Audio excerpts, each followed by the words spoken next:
Hey, teachers out there. I know you guys are dealing with like a whole new world of digital information, and it's really impacting how our students learn. So today we're going to deep dive into something called lateral reading. And trust me, it's way more than just skimming a web page. Right. Okay, this is about teaching our students to think critically online. It really is. Our main source for this deep dive is a blog post called Lateral Reading for Synthesizing Digital Information. It's by Heidi Neltner. That's a good one. So to kick things off, what is lateral reading? I mean, it sounds kind of like a medical term. What are we talking about here? Yeah, you know what's fascinating is that we're moving past that old school idea of just reading straight down the page. Yeah. You start at the top and you go to the bottom. Lateral reading is all about verifying what you're reading and making connections between different sources as you're reading. So instead of like reading vertically, we're kind of going horizontally. Exactly. That's a great way to put it. Yes. Okay, so think of it like this.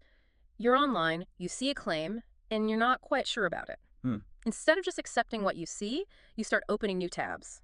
Okay. Checking Wikipedia, finding some news articles, maybe even seeing what people are saying on social media. Right. You're basically cross-referencing and verifying in real time. It's like being a digital detective. Yeah. You're piecing together the truth from all these different sources. There's so much information out there. How do we even know what's real and what's not? Right. And that's where lateral reading comes in. Yeah. You know, it helps us to develop that critical lens and to really sift through the noise and find the truth. And Neltner's post really highlights how this skill is becoming so essential for our students, especially with all these new digital assessments that they're facing. Absolutely. You know, it's no longer just a best practice. It's actually showing up on tests now.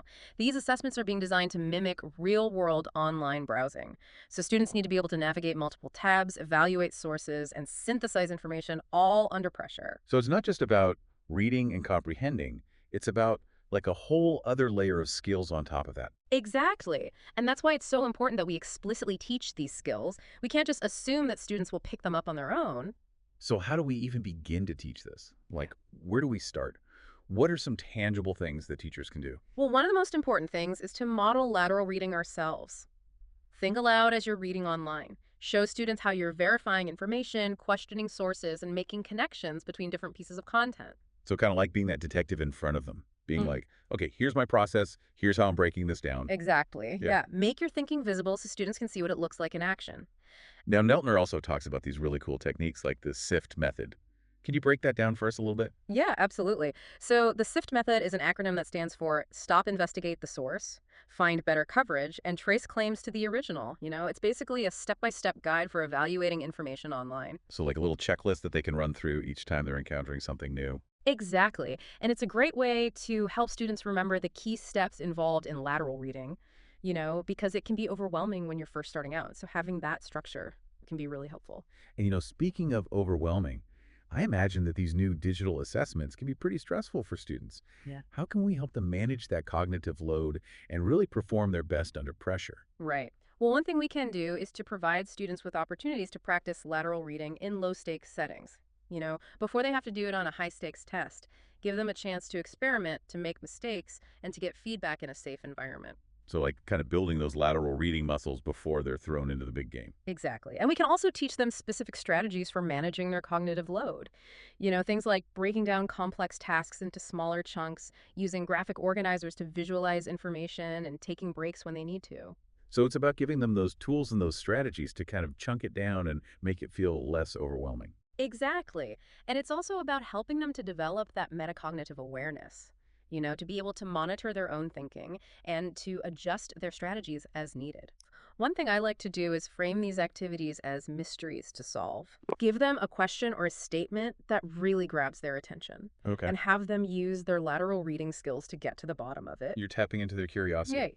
Makes it feel like an adventure. It does. You could even have them present their findings like detectives, explaining their reasoning and all the evidence they found. Ooh, I am totally stealing that idea. Go for it. Uh-huh. The main point is that lateral reading isn't just some skill. It's about helping students be smart online. Right. So they can think for themselves and navigate all of this confidently. It's about being a good digital citizen. Exactly. And you know what's really cool is when you see those students, they have those aha moments. Mm-hmm. They realize, wait a minute, not everything online is actually true. Right. And they start developing that healthy skepticism. Yeah, it's like they can see the strings being pulled. Yeah. And it lets them think for themselves. Exactly. And it's not just about protecting them from that misinformation. It also helps them understand these complex issues so much better. Neltner's got even more strategies in her blog post. Laid it on me. What else does she recommend? She's a big fan of graphic organizers, especially comparison matrices. Oh, I love those. They're a great way for students to see all that information laid out side by side Uh-huh. to find those similarities and differences. I use those all the time. It's amazing how much clearer things get. And she talks about starting with more structured organizers, then as students get more confident, letting them create their own. That's a really good idea. What about tools? Any specific tools or resources? Yeah, she suggests ReadWorks. They have these paired passages specifically for comparing and contrasting. Okay. And if you want something closer to that testing environment, platforms like Pear Deck and Schoology assessments, they have interactive activities that require analyzing multiple sources. Those are great. I can already see how these would change how students approach information online. How do we make this work in a classroom, though? Mm. I mean, they're already packed. It's a good question. But it doesn't have to be a huge overhaul of your whole curriculum. Okay. Start small. You could just bring in more paired passages into your lessons. Yeah. Pick two articles on the same topic, but with different angles, Mhm. and have students compare and contrast using a graphic organizer. It's a nice, easy way to bring in that lateral reading idea. Yeah. What are the long-term benefits of teaching lateral reading? What kind of impact can it have on our students? Yeah, that's a great question. And I think the answer is that lateral reading can have a profound impact on our students. It can help them develop the critical thinking skills they need to be informed and engaged citizens in a digital world. It can help them to be more discerning consumers of information, to make sound judgments, and to solve problems effectively.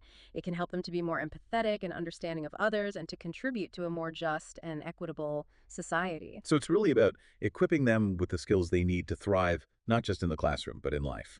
Exactly, and I think that's what makes teaching lateral reading so rewarding. We're not just teaching them content, we're teaching them how to think, how to learn, and how to be successful in a world that's increasingly complex and demanding. It's like we're giving them a superpower, the ability to see through the BS and to really get to the heart of the matter. Exactly. Yeah. It's about empowering them to be critical thinkers, to be skeptics in the best as you start to see the nuance, right? You see the gray areas. Yeah. And I think that helps them see the value in civil discourse. It's so important, especially now, Yeah. when everything feels so polarized. Absolutely. It's not about shutting down different opinions. It's about understanding where they're coming from Yes. and having a conversation. Lateral reading helps with that. I think so, yeah.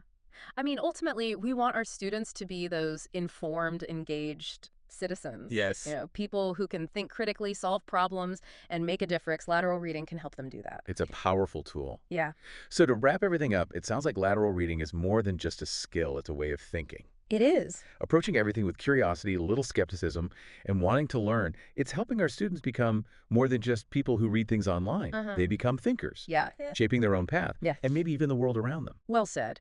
And remember, teachers, you've got a lot of support out there Yeah. to help you bring this into your classroom. We've mentioned some good resources, and Heidi Neltner's blog is a fantastic place to start. There are other great resources out there, too. Definitely. Reach out to colleagues, to professional development organizations. There are communities online. Get support, get inspired. And most importantly, have fun with it. Lateral reading can be an adventure for everyone. I love that. Embrace the challenge, have fun. What a great way to end this deep dive. It is. To all of our fellow educators, thanks for listening. Let's go out there and help our students become the amazing critical thinkers this world needs.